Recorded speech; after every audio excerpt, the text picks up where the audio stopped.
Debbie Garner. Yes. I've got your bio here. Okay. And you served as the special agent in charge at the Georgia Bureau of Investigations, the Child Exploitation Computer Crimes Unit.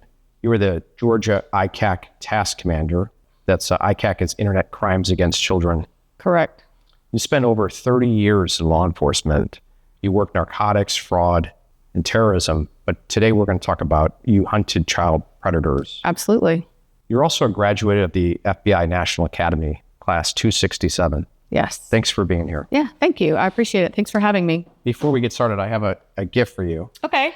We met at Quantico many years ago. We did. I don't know if you remember. You call yourself the nerd cop. I do call myself nerd cop. I have a daughter that went to space camp. I don't know if you remember. I went to space camp. Our first conversation. Yeah. Yeah. So I Thank you so much. Swag. Thank you very much. I love it. Thank you. I appreciate it. You're welcome. Debbie, how big is this problem of CSAM and people creating this content, and why is it growing? So I've tried to, I explain this often, and I try to find the right words, and I find that it's actually difficult for me to adequately portray how overwhelming this problem is. I use words like overwhelming, massive, and those words still don't seem big enough.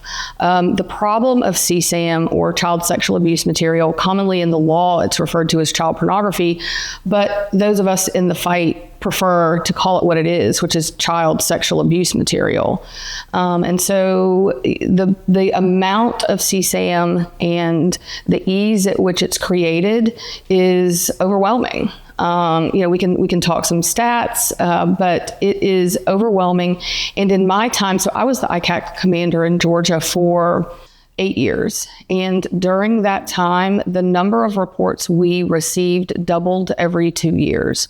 So I remember when I first started in 2013, we were receiving around 180 cyber tips, which we can explain what cyber tips are, but we received about 180 reports from the National Center for Missing and Exploited Children per month. And the agents and examiners in that office told me that was unmanageable. We could not work all of those cases every month. When I left, we were receiving 30,000 a year. So, that was just in 8 years, and that's just Georgia. So this is a national and international problem. And, it has, when CSAM was investigated a long time ago, it was hard copy photos mailed through, the United States Postal Service. And now anyone can create this content because almost everyone has a phone in their pocket. So mobile internet. Yep. That's anybody can produce content. Correct. It's exploded. Yes. And it's a global issue. It is a global issue, massive global. So your task force, I would assume you work with a lot of agencies across the world. We did. Because the producers aren't necessarily in the United States. Correct. So, the task force was made up of local, state, and federal. So in Georgia, it was local, state, and federal law enforcement that were part of our task force. But we worked with law enforcement agencies throughout the world. Across the country, it is a very tight network of the ICAC task forces. There's 61 ICAC task forces across the country. All the 61 commanders meet 3 times a year. We all know each other. We collaborate. It helps with this network. But as you mentioned, we also work international cases because the internet doesn't have geographic boundaries. Mm-hmm. If you have a victim in one place, a suspect may be in, like if we had a victim in Georgia, the suspect may be in Idaho or Washington. Or if the suspect is in Georgia, we may have victims in several states throughout the country. But that's true across the world. Y'all's background is like digital forensic, OSINT. You guys are cyber folks. Techno, yep, we are nerd cops. Mm-hmm. So very technical law enforcement investigations. Can we get into the details of are these monetary transactions? Somebody produces content and there's a consumer somewhere. How do they trade it? Is there money exchanged? So honestly, for the bulk of my career, money was not involved in most of the trading of CSAM. It does happen, and it did happen, but most of the time, people are simply trading it, trying to get other content that they don't have. For lack of a better way to put it, they are trading collections, and but there are times where monetary, things of value are exchanged, especially with the advent of cryptocurrency. But a lot of times, CSAM is there is a monetary component now, especially in live streaming. So there are ways for people to order what they want, the abuse of a child online, and have that live streamed to them. And often they are paying for that content. And it's a lot of times right now it's cryptocurrency. Mm-hmm. Who are these animals? If you were to like generalize, like relax internet, we're going to generalize, but like who are these people that produce it and consume it? They're all across the board. They are doctors, lawyers, police officers, firefighters, people of community significance, people out in their community, their fathers, their grandfathers, their mothers, all socioeconomic backgrounds. If I was going to generalize, I was going to stereotype a lot of white males mainly, but that's not exclusive. But socioeconomically, it's all across the board. I know we did, most of our cases ended up in the execution of search warrants, and we did search warrants in in all aspects of of the spectrum of professions. And are these predators getting younger? Yes. So one of the and that is, I have no stats to back that up. That is a generalized thing that many of us have noticed. And even though I am not active sworn law enforcement now, I'm still very much in tune and connected with the ICAC task forces across the country for a variety of reasons in the work that I do now. But what I hear from them is that the offenders are getting younger, and we noticed that when I was there, that was starting to occur, and it has continued to occur over the last few years. Because of the cat and mouse game with you guys and these predators, I would imagine they're pretty tech savvy to deal with encryption. They've got their Telegram app Signal. They're dealing with Tor. They're dealing with encrypted channels to trade. It's easy to be that now. I mean, you can download a VPN on your phone fairly easily. You can download Tor, on, the app on your phone easily. So yes, there are a lot more options to hide what they're doing. Do you think it has to do with like a lot of males just checking out of society, can't get dates? Do you think? I mean, there is the incel movement. We did deal with that some, and there are people who do research on those things, and I don't know of any studies, but as far as generally, just sort of from our own experience, there are a lot of men who, for whatever reason, could not get, felt like they could not form relationships with appropriate aged women. And so they felt that they needed to go younger. Now, there's all sorts of reasons, why people are consuming CSAM, producing and consuming CSAM. It's interesting that it's not a monetary thing. It's just sexual gratification. Sexual gratification is more often than not the reason that these things are occurring. It is sexual gratification. Yeah, and the consumers, I'm sure you've had instances where some females were involved, but I think it's probably overwhelmingly male, 99% male. It is overwhelmingly male. And I know that there are studies that have statistics and data related to female offenders. But most of the female offenders that we dealt with were producing CSAM or abusing children at the direction of a male in their life for the pleasure of that male. And you had mentioned to me a while back, most folks that produce this content, they know the child. They have some type of authority over them. They're a coach or a parent or an uncle. Yeah. So child abuse in general, but child sexual abuse is more often than not perpetrated by someone that the child knows, that is close to them, whether that is familial or a neighbor or a coach or, clergy that is more often than not how that is occurring. This is such a heavy topic. It is a heavy topic. I'm glad you're having this discussion. A lot of people don't want to talk about this, and how do you feel about that? They say, oh, it's too heavy. It is very heavy. Those of us who have done this, and there's thousands of investigators across the country who work these types of cases every day, and it is incredibly taxing. But it becomes their mission. And as far as talking about it, I've asked, I've spoken with media before, documentary makers, in order to get the funding that we need, in order to get more personnel, in order to get the tooling, the software tooling that we need to really make a dent in this fight, we need more funding. So, one of my goals was to educate the public. And I've been told that it is too heavy a topic, that the public doesn't really want to hear the details of this problem. So it is hard to educate when nobody will put the information out there. Yeah. So the problem's exploding because of mobile phones. Everyone has one. The internet, it's easy to have encrypted channels.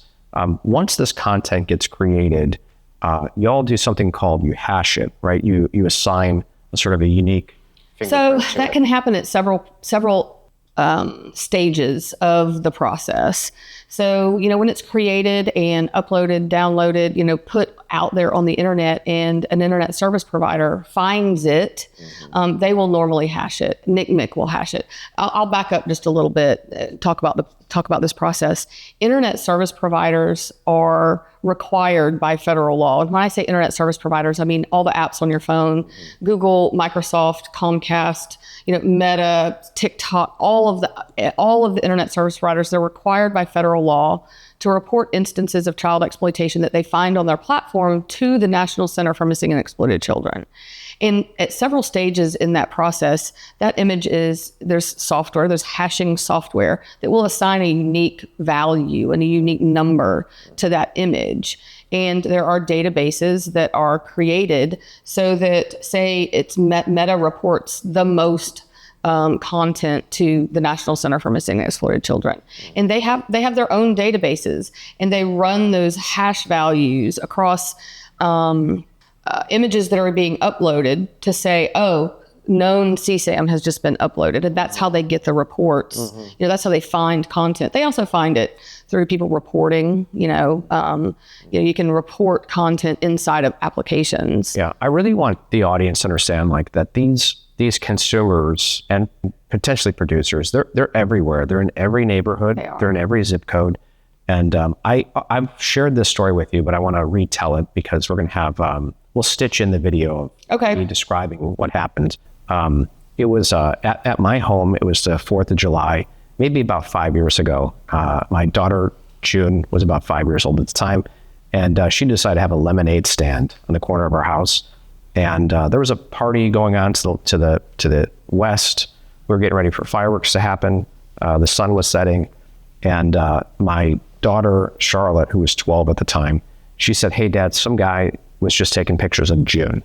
And so I didn't know why. I walked over to the table. I remember seeing the man walk away. And I just did a mental snapshot of what is he wearing?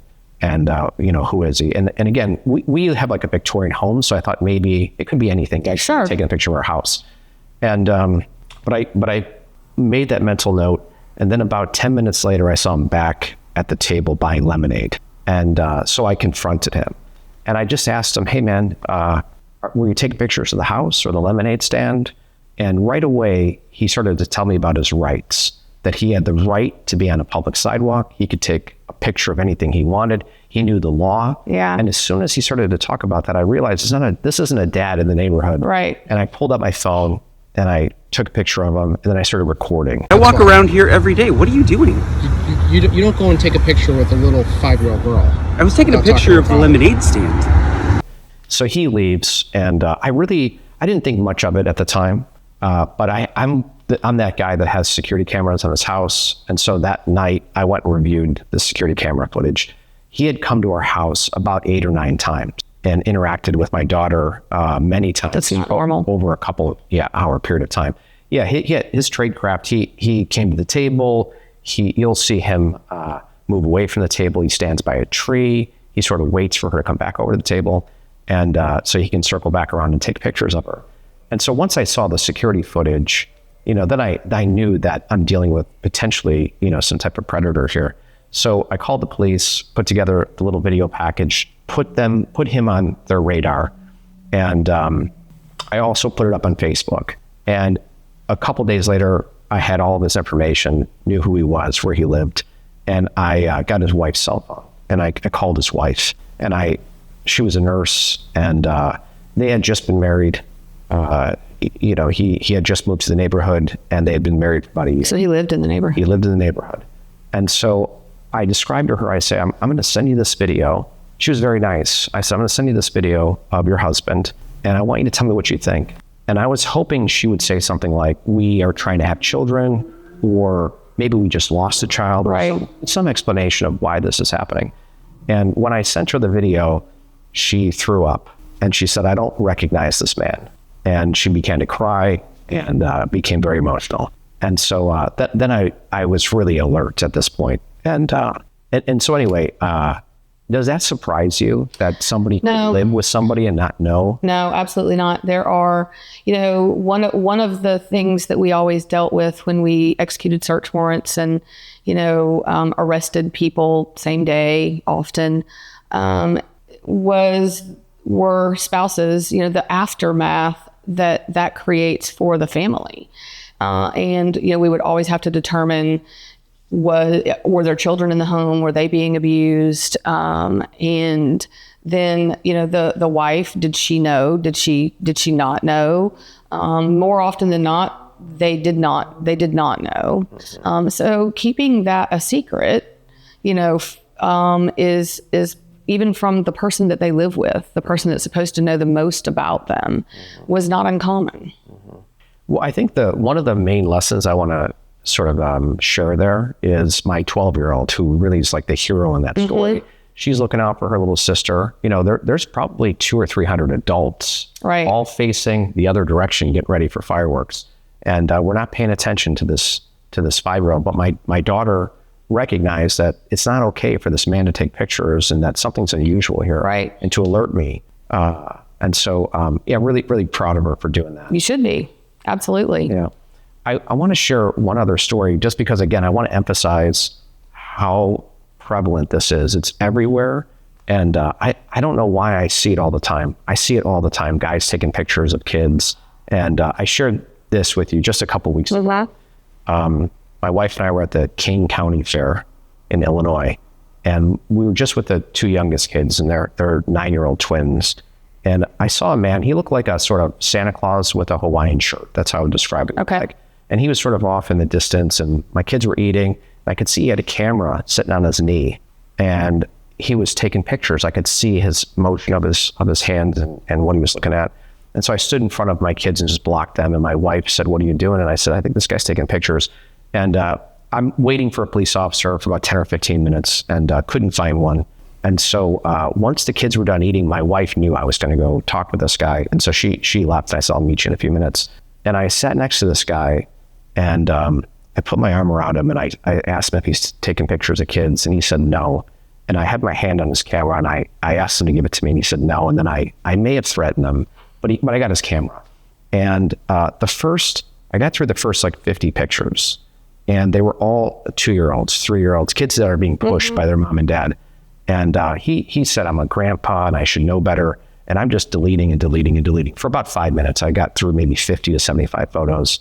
And I stood up and I took a picture of him, and I told him I'm going to send that to the police, and he should leave. And because I know what he's doing is not illegal. Right. He's within it's not illegal. To do this. It's not illegal for me to take his picture either and give it to the police and put him on their radar. So that's what I did. Correct. And so I bring that up because he was scared that he got confronted.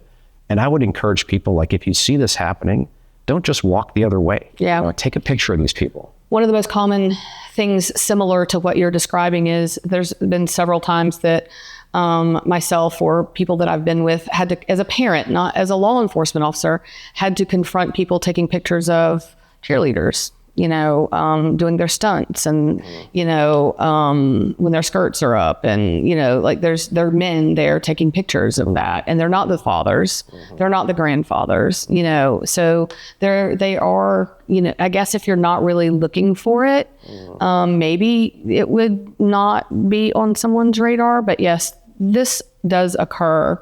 What you're describing occurs very often. Let's talk about your toolkit. So this material gets created, it gets sent out into the internet.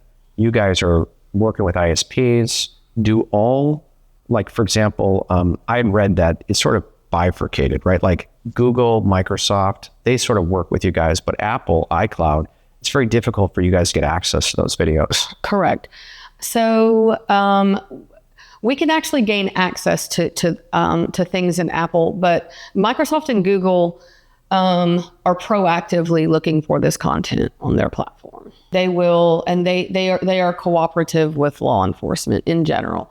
Now that has been, relationships that have been developed and conversations that have been had over years. Because a lot of the companies didn't understand what we needed, why to work these investigations, why we needed certain things. But through having those conversations, those relationships have gotten better. If you're talking about Apple specifically, they are not proactive. They will not scan, their iCloud. People are storing CSAM in iCloud, and Apple does not search for, and the law does not require internet service providers to search for this content. But if they find it, they are supposed to report it to the National Center for Missing and Exploited Children. Now, if we have probable cause to believe that there is CSAM in a particular account, if we gain that information in some other way, and we execute we serve a search warrant for Apple, they will provide the information to us with the proper legal process, but they will not proactively scan there. And predators know this, and we know that there is CSAM in iCloud, and they don't seem to care. So Meta, Google, Microsoft proactively scanning devices for CSAM. Apple does not. Correct. And what do you think the reason is? Why don't they? So their stated reason is privacy. Their products, their services are all based on that they are one of the most secure hardware, software for privacy, and that is their priority, not the safety of children. So they have end-to-end encryption. They can break it. They don't want to, because presumably they just think it's a slippery slope. There are technical ways that they could find this content. Those of us in this world, there are technical ways where they could either prevent it from being uploaded, or there are ways to do it that would not necessarily affect someone's privacy, but they are not willing to have those discussions. I want to be clear, this is not about a mom taking a picture of her child's genitals showing her mom a rash. This is correct. Sex acts of children. Correct. I don't know how graphic we want to get, but people have heard me say it before. We are not talking about sexting, even though technically those images may be considered CSAM. We're not out arresting teenagers for sending nude photos to each other. We're not arresting mothers parents who are taking, cute bathtub pictures. We're not arresting people who are trying to figure out, a medical condition. That's not what we're doing. We aren't interested in that. First of all, we have enough work otherwise, and that we aren't looking to put parents in jail. We're looking for predators. We are absolutely not interested in the images that you describe. Mm-hmm. Can we talk about the impact of these images on officers? Yes. I think must be tremendous. How do you guys deal with officer wellness in the ICAC? So, when I first started in ICAC as the commander, wellness was already being discussed quite a bit. Now, even just because it's being discussed in the task force world doesn't necessarily mean that the agencies provided enough resources to make those things happen. But wellness is a huge issue in ICAC world. Average burnout is about 5 to 7 years for an ICAC investigator, and they are viewing content that is horrific. I think I started to say a minute ago, we're not talking about teenagers sexting. We're talking about the rape and torture of infants and toddlers, on video, and watching that daily and listening to that. And that affects you. I liken it to, detectives, law enforcement sees horrible things, right? State troopers, highway patrol, they see horrific car crashes. They see horrific accidents. Crime scene investigators, they see horrific violence in the way of, homicides. So we are all doing that, but it is different watching a crime occur, like watching it happen to a child, as opposed to arriving and something has already happened and then you're trying to figure out what happened and gather evidence and things like that. But watching a child be raped is detrimental to someone's psyche. There are a lot of people who end up with PTSD related symptoms. And we do, as I said, we discuss it quite a bit. So I'll just take my task force, for example. We developed programs where we had wellness check-ins, a couple of times a year with mental health professionals. We did group discussions about things like parenting as an ICAC investigator, or communicating, why you may feel a certain way with your spouse. We talked about, how viewing this content affects you. So group discussions, we had resiliency training, breathing techniques. If you can't control, how your caseload, and you can't control the content that you're looking at, you can try and control your body's reaction to the stress. And so, there were a lot of ways that we try to keep those who are doing this work healthy, mentally healthy, but it is very, very tough, and wellness is definitely an issue. Debbie, one of the things you once told me is that it's not always necessarily about the content the officer consumes, it's the stack on their desk. Correct. Knowing there's a little boy or a little girl buried in that paperwork that they could potentially save their life if they could just get through the stack of paperwork. So as a supervisor over the work unit, I viewed my job as getting everyone in my office what they needed to do their job. That was my job. And whether that included connections or software or training or wellness. And my biggest stressor always was making sure my people were healthy and safe, mentally, especially. So, the biggest stressor, though, was not the horrific content. That was a big stressor, but it is exactly what you just said. We had the workload was so overwhelming, and we did not have enough people. We did not have enough resources to work all of the cases. And that created this mental stressor. Who can I save? Yes. So there's a stack of files on their desk or in their computer that they are always constantly receiving additional information, prioritizing, reprioritizing, trying to figure out which child they can save that day, and knowing that they would never, ever get to all of the children that they could possibly save because there was not enough time in the day. How do you think AI is impacting like case management, or the way that CSAM's detected, the way that they evade authorities? Like, how is AI? With regard to CSAM, I talk about AI, both good and bad. Okay, so we'll talk about the bad first, and then we'll talk about the good. So, AI you are now able to create artificial, AI generated CSAM. It's already exponential. You said it's doubling every year, and yes. Now you can just generate. Now you can just create it you can enter a prompt about what you want to see, as horrific as it is, and it can be created. We know that there are predators who are using AI to develop grooming scripts. How do I sound more like a 13-year-old girl when I'm a 54-year-old man? They're creating grooming scripts. AI is definitely being used to groom children and create content.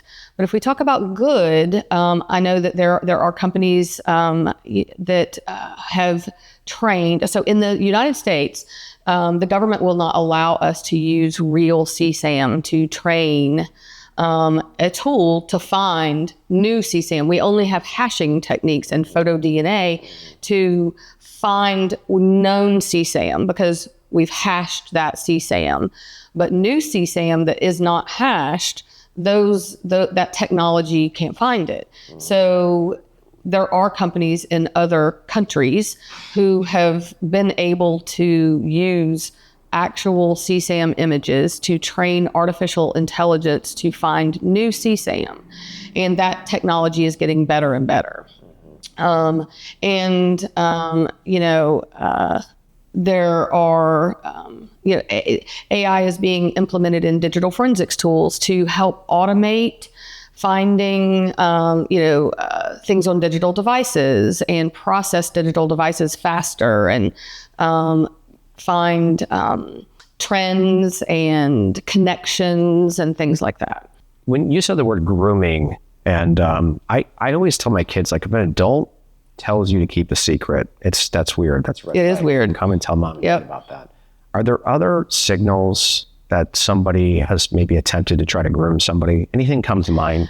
So, I say, I'm always like, if they're staying in their room more, but of course, some of these would be normal teenage things. I think it's sort of a totality of the circumstances type situation. If your child is acting different, many of the children who are, not all, but many of the children are having issues in other places, whether it's school or with their own friends, or they're having trouble making friends. And,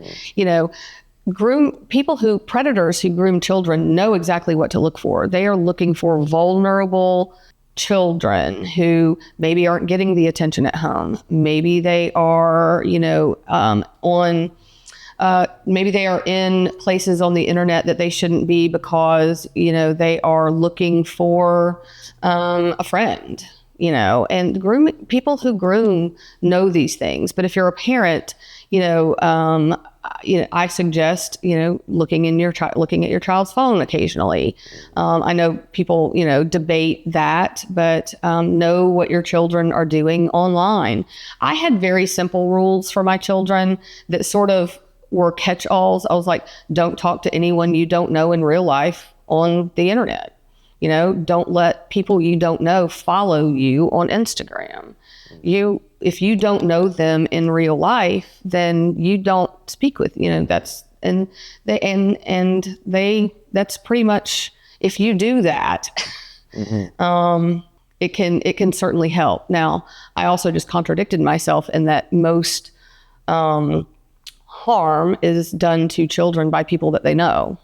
But at least there aren't these other, people who are searching for kids. What do you think about, like, a lot of parents now will put smiley faces or whatever over their kids' faces. And I remember, talking about that with my wife, and I just have an attitude of like, fuck that, fuck these predators. I'm not gonna change my habits and my way of life because of these animals. And I don't want my kids to grow up and ask, like, why are you doing that, Dad? And I also feel like my kids' pictures are everywhere. They're on sports teams, they're at schools. Mm-hmm. I think it's impossible to hide their identity. So it's interesting in the United States. So there's different, if you look at other countries, there are actually laws about that you cannot post anyone on the internet without their consent. So, and it's even your children, even your own children. And you can't post children on, like even on their social media. They can't post online until they're 18. The images of their own children. So, it's interesting, across the world, how people sort of view this, that the children deserve privacy. But I'm here in the United States. I posted pictures of my kids, from the time they were born almost. And I think you just have to be smart about it. But yes, once they're out there, anyone can pull that image and use it. Are you guys using any type of like AI for example, like facial recognitions to identify victims? There are efforts. Some agencies and task forces are using artificial intelligence, exactly what you said, facial recognition, to help identify victims, and that is being successful. That has been a successful effort. I think, I want to spend time just talking about the hashing technology because I think it's cool. It's related to crypto. And part of my wanting to do this is to like inspire a generation of 18-year-olds, 22-year-olds who maybe were going to go do cyber for Goldman Sachs. Right. And instead go work for Debbie and the ICAC. Yeah. We have a lot of fun. Yeah. Putting bad guys in jail, real bad guys. I will say during my career, I worked undercover narcotics. I worked healthcare fraud. I worked in our terrorism, our fusion center, helping manage the terrorism intelligence portion of that. But at no time in my career did I feel like I was actually making more of a difference than the last 8 years of my career. Brought on the ICAC. So hashing is like this digital fingerprint. It's a cat and mouse game. I remember the earlier hash technologies. If you change like a single pixel, correct, you would generate a new hash. Yes. So they're constantly trying to generate new hashes to evade you. Yes. Where do you think that's going? Like if you're 18 or 22, crypto is all about hashing. Right. What should these kids be learning? Where should they be spending their time? If that is truly an interest of theirs, I know my kids are years beyond where I am, just because of the things that they're learning in school and the things they learn how to use these things on their own. If you're talking about like going into say this particular mission, it's digital forensics and incident response and things like that. There are degree programs now related to digital forensics. But coding, I know lots, even in high school, kids are starting to learn coding. That can be a critical skill in digital forensics. While there are tools, there are always things that you have to look deeper into that the tools don't necessarily pull from digital devices. There are ways for them to get internships and things like that. So can we go back to Apple sure for a second? So if you could just like wave a magic wand and make a big dent into this problem, would it be Apple being more cooperative with law enforcement? I would just think end-to-end encryption in general. I understand why it's there, but there are ways for the companies, there are technology ways for the companies to not even necessarily break the encryption, but prior to it being encrypted, for it to scan, use hashing technology. So from the device, they take these pictures or videos. On the upload process, you want the prior to upload detected. Yes. Yeah. Now, that's not going to stop newly created content if it's not, but artificial intelligence is getting there, Apple was going to introduce something similar to what we're talking about, and the privacy lobby hit it hard and they backed down. The privacy group, and they sort of confuse people. A lot of people think you're trying to catch moms taking pictures with their kids. We don't want to do that. That's not our mission. That we are law enforcement. First of all, we have discretion. We have and when I talk about this stack of cases and we're prioritizing and reprioritizing, we're only going after the worst of the worst. And we don't want to arrest a parent for taking a cute bathtub picture or trying to, figure out a medical condition. If you're caught with CSAM, is it a felony, and do you get added to a sex offender list? It is a felony. CSAM, the production, distribution, or possession of CSAM is a felony in all 50 states. Now there are things called there's a category called child erotica, and in some states that's illegal. Most often it's like a misdemeanor of a high and aggravated nature. But in Georgia, it's not illegal. I would describe child erotica as, say, a 7-year-old dressed in sexy lingerie with her legs spread on a bed. Not illegal. Okay. So, but CSAM in general, possession, distribution, production, all a felony. And yes, in most states, they are put on the sex offender registry. but not always. If I were king, the consumers and producers, they would be executed. But should there be tighter laws or tougher laws? Like, why? It doesn't seem like it's a big deterrent. Are they just not caught at a rate? Well, I mean, we have so many cases, I mean, they're out there because we can't get to all the cases. There are people out there trading child pornography, producing child pornography, and harming children. There is a statistical correlation between consumers of CSAM, whether that's possession, distribution, and hands-on offenses. It is a statistical correlation. And so you're saying they evolved from viewing to contact. Absolutely. At some point. Or sometimes it's contact right off the bat, and then they now, with the advent of mobile phones, they can film that. So maybe it didn't start as a CSAM offense. It started as they were abusing children. They were sexually abusing children, but now they can film it because they have a camera in their pocket and watch that later. So, it sort of, it has evolved both ways.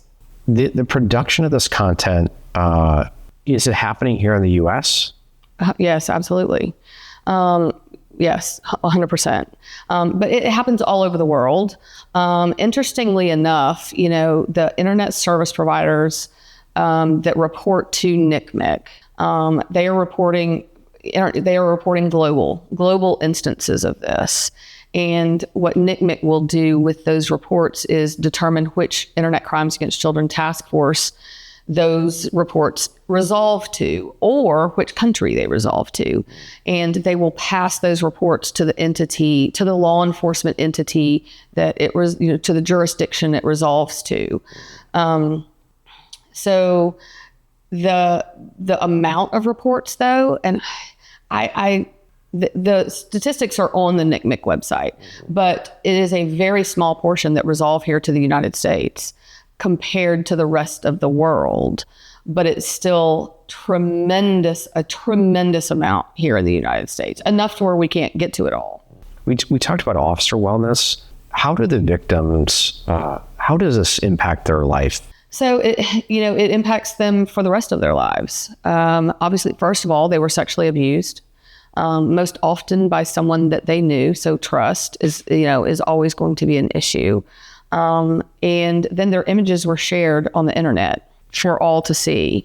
And there are images that are traded among people who do this, and there are collections. Debbie, you mentioned that word collections. So that's how they view this content. They're a collector of a particular victim. When we look at people's computers, a lot of them have it very organized. They will have either by age category, or the collections actually have names attached to them.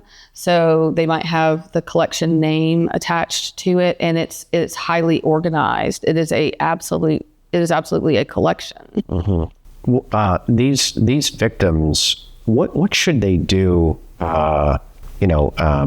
to receive help? What type of resources are available? There are resources. I will say that there's not enough resources, and it depends on where they're at. It depends on the jurisdiction that they're in. Some jurisdictions, have access to funding, for therapy services, funding to victims of crime, resources, funds to pay the victims so that they can get therapy on their own. There are resources like that, but there's not enough. And there's child advocacy centers throughout the country. But one of the things that I was going to say is their images are uploaded for everyone to see, and that does affect them for the rest of their life. There are adults now whose images were shared when they were children of their sexual abuse, and those images are still out there being shared. And those adults walk through the grocery store wondering if people recognize them from their sexual abuse images. It definitely affects them for the rest of their lives. How can we get Apple off the fence to do something about this? There are. You have a group called Raven, I think, is just on. When I retired, shortly after that, there were about nine ICAC commanders who were all retired, and we were all friends. You know, like I said, we all met 3 times a year. Our task forces worked together. We decided, it was about 9 commanders and a few other people who have been in the anti-child exploitation space. We have the safeguarding director from Scouting America, who used to work for Child Rescue Coalition. We have the renowned researcher, Dr. Michael Burke. So we formed Raven as a nonprofit lobbying group. We are a 501c4, and we formed to lobby the United States Congress for additional funding for the ICAC task forces. The task force program is funded through the Department of Justice, but as I've described, we don't have enough resources to combat this problem as effectively as we need to and as efficiently as we need to. So we formed Raven to lobby Congress for additional funding for the ICAC task forces, but it also has morphed into us promoting legislation that makes the internet safer and that helps law enforcement work these types of cases more effectively and efficiently. I'll give you one example. Prior to last year, the internet service providers were required to keep the information that they reported to NCMEC for 90 days. Well, that wasn't actually enough time. By the time the report made it to NCMEC, they determined which ICAC task force it went to. It went to the ICAC task force. We determined in Georgia which jurisdiction it went to by serving subpoenas and doing all these things. Sometimes the internet service provider had already destroyed all of the data. 90 days had passed. So now legislation which is introduced, internet service providers have to keep that information for a year now. So we work on legislation that just makes those types of cases easier. And if, you know, one of the things we found was that Congress knew nothing about the challenges of law enforcement related to these types of investigations. They had heard from NCMEC, they had heard from organizations like Thorn about the problem of CSAM, but they had no idea. Most of them thought NCMEC investigated the cyber tips. So they had no idea the rest of the story. And so Raven, we consider ourselves educators to Congress about this issue so that they will have all the information that they need to, help us combat this problem. Yeah, let's go Tim Cook. I mean, that's what you guys need, is just Apple to do something here, get off the fence. I just want to reiterate, like Facebook, Google, they're already scanning for CSAM. They are. And Apple's not. Correct. It's a bummer. Most of the larger internet service providers, electronic service providers, proactively search for this content on their platforms because they don't want it on their platforms either. You know, even Snap and TikTok and they are searching for this content and they report it to NCMEC. Apple is the large one that does not. Now there are some small companies, you know, app providers that don't, because it's a one-man show and they don't, you know, they're doing all they can to keep their app up and running. But the larger of all of the larger companies, Apple is the only one that does not proactively. Yeah, I'm a tech optimist, and AI and especially quantum computing will break their encryption. I hope so. Yeah, they will. But we'll need to fork Bitcoin, and we'll have a whole bunch of other problems. I understand the privacy argument. I do. I won't say I sit somewhere in the middle. I'm always going to advocate for the safety of children, but I understand the risks involved. But I think that there are smart enough people to help us solve this problem with technology. The bigger problem is, why do we have thousands of males consuming and producing this content? Yeah. You know, that's like a bigger problem. It is. We need to figure out how to solve. It is. Especially because you mentioned that they devolve into viewing to contact. They basically become these physical predators. Absolutely. After viewing this stuff. And as I shared that story, a lot of times it's in secret. This guy that I interacted with was married. His wife threw up when I sent him the video. Yes. Not many people are sitting there telling their spouse or their friends that they are, consuming CSAM material. And how do we inspire a whole generation of predator hunters like yourself? I deal with a lot of young people in a variety of different ways. And interestingly enough, this generation, I'd say in their early 20s, really are sort of wanting a mission-oriented way to help society. I will tell you, I don't know that this will inspire, kids in their 20s, but I will say in my own office, digital forensic examiners have skills that they could leave and go make 2 and 3 times as much as the government is going to pay them. But they also know that they would be completely bored. And here they are getting to, help law enforcement execute search warrants daily and, really make a difference in the lives of children that need someone to help them, need someone to help safeguard them. They are our people that stay because of the culture and the atmosphere and the mission.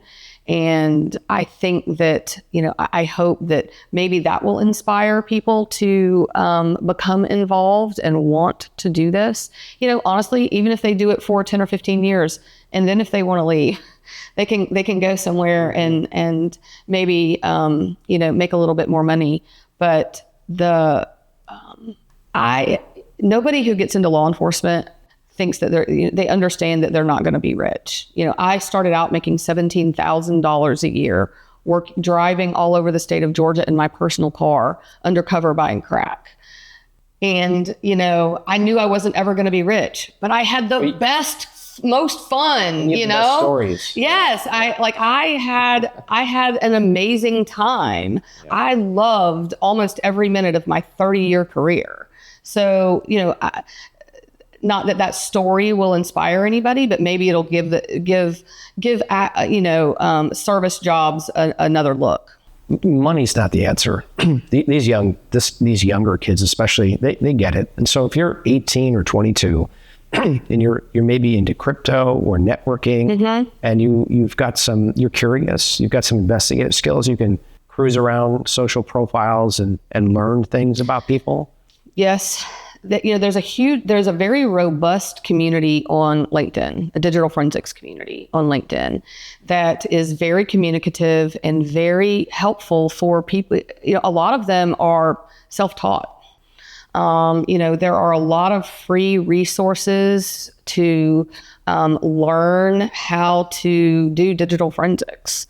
Any of the tools, any of the big name tools, you will likely have to pay for training to learn those. But digital forensics itself, the theories and the concepts, and being able to extract data and analyze the data, you can do that with free tools, and all of that is available online if you're of the mindset. And there are people who will help you do that.